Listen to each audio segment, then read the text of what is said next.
ज़कात वाजिब होने के लिए जो शराइत हैं वो जुमा में बयान हो गए थे। किन लोगों को ज़कात देना है उसका भी बयान हो गया था। आज ये समझते हैं कि ज़कात का माल निसाब के बराबर किसी के पास हो तो उस माल का उसके कब्ज़े में होना भी ज़रूरी है ना। एक तो साहिबे निसाब होना और दूसरा निसाब का माल अपने पास में होना, अपने इख्तियार में होना।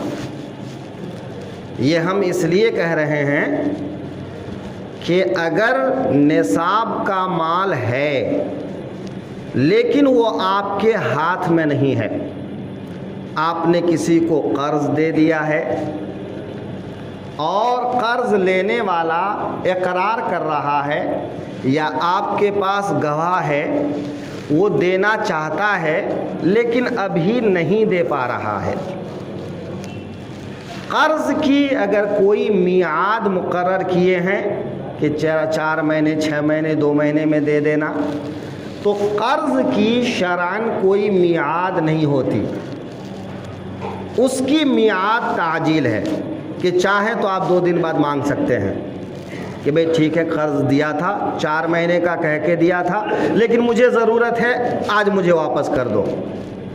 अगर वो सामने वाला वापस करने पर कुदरत रखता है तो वो वापस कर देगा, नहीं तो वो आपसे मोहलत मांगेगा या जो भी नौइयत होगी, लेकिन कर्ज की कोई मियाद नहीं है।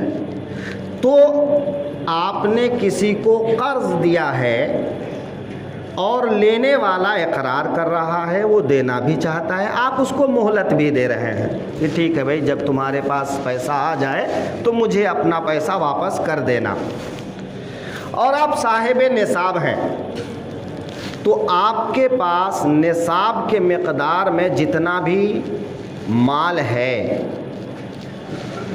उस माल में कर्ज की रकम को भी जोड़ेंगे, कर्ज के रुपए को भी जोड़ेंगे। मान लीजिए आपके पास 2 लाख रुपया है और लाख रुपया किसी के पास कर्ज है, तो आप 3 लाख के मालिक हैं, लेकिन 2 लाख आपके पास में है और 1 लाख किसी और के पास में है।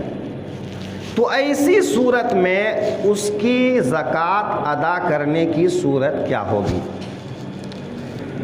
फ़ुक़हाए किराम फरमाते हैं कि कर्ज़ की रकम पर ज़कात वाजिब है, लेकिन फिल फौर अदा करना वाजिब नहीं है।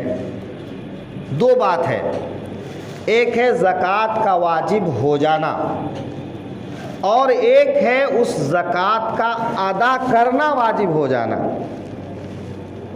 ये ज़कात वाजिब हो गई तो इमाम मोहम्मद रहमतुल्लाह अलैह के नज़दीक फिल फौर ज़कात की रकम अदा कर देना है, लेकिन अहनाफ के यहाँ मुफ्ताबिह कौल ये है कि अगर ताख़ीर से भी ज़कात अदा करेगा तो ज़कात अदा हो जाएगी। किसी वजह से आप फिल फौर नहीं अदा कर पा रहे हैं, कोशिश कीजिए कि अदा कर दें, लेकिन किसी वजह से अदा नहीं कर पा रहे हैं, ताख़ीर हो गई, तो भी जब भी अदा करेंगे वो अदा ही है, क़ज़ा नहीं है। लेकिन इमाम मोहम्मद के यहाँ ताख़ीर करेंगे तो गुनहगार होंगे, लेकिन फतवा इस पर नहीं, उस पर है कि ताख़ीर जायज़ है। बहरहाल तो एक है ज़कात वाजिब हो गई और एक है कि ज़कात दे देना ये वाजिब है।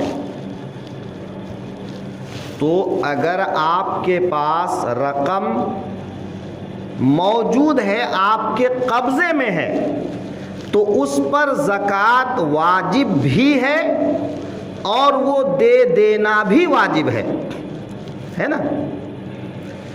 जो रकम आपके पास फ़िलहाल हाथ में नहीं है, कर्ज़ में है, तो उस पर ज़कात वाजिब तो है, लेकिन अदा करने की सूरत दो है कि चाहें तो आप अभी अदा कर दें और चाहें तो आप अभी अदा न करें। जब वो कर्ज़ वापस मिल जाएगा तब अदा करें, लेकिन जितने दिनों जितने सालों के बाद मिलेगा पिछले सालों का जोड़ के देना होगा।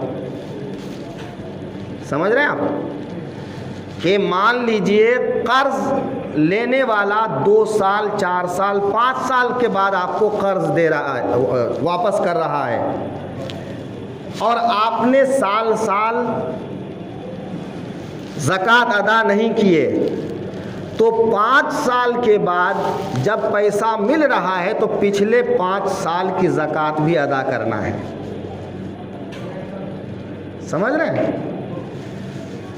ऐसे ही फिक्स डिपॉजिट, बैंक में रखे हुए पैसे, तो जो सेविंग खाते में या करंट खाते में रखा है वो तो आपके इख्तियार में है कि आप अभी जाएं और निकाल लें जितना चाहें। में सेविंग में तो एक हद है, करंट में तो आप जितना भी चाहें निकाल लें, तो वो तो आपके कब्ज़े में भी है, वो आपकी मिल्कियत में भी है और आपके कब्ज़े में भी है, इस लिहाज से कि आप जब चाहें उसको निकाल कर ला सकते हैं, उसको किसी जगह ट्रांसफ़र कर सकते हैं, उससे लेन देन कर सकते हैं।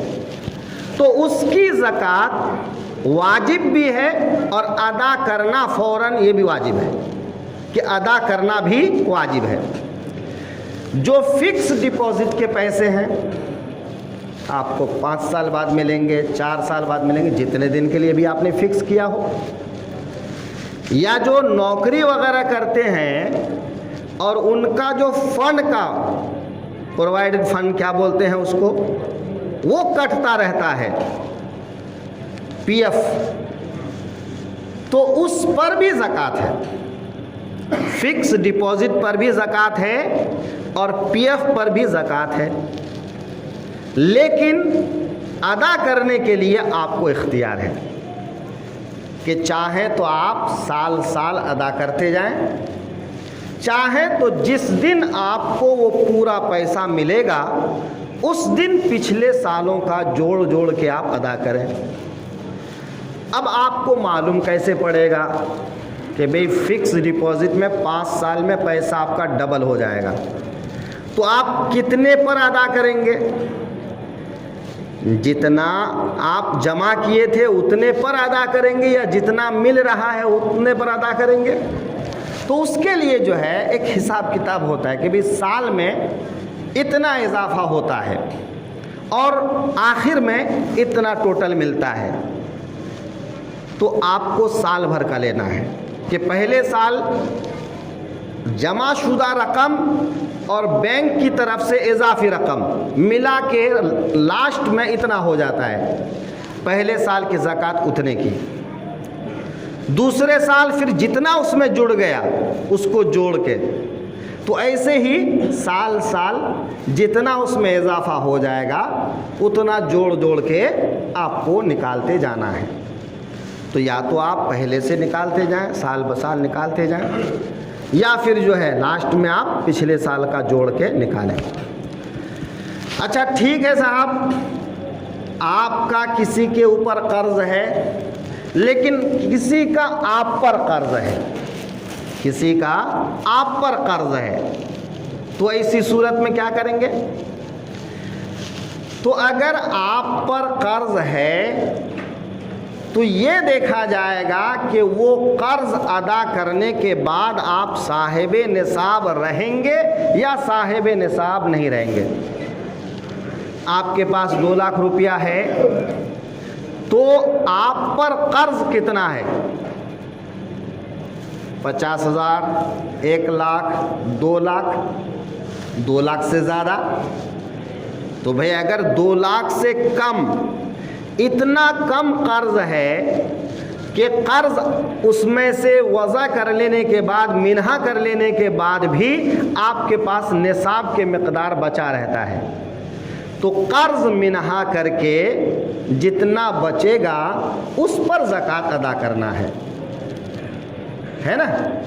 और अगर कर्ज मिन्हा करने के बाद कुछ बचता ही नहीं है या निसाब से कम बचता है तो फिर ज़कात वाजिब नहीं है।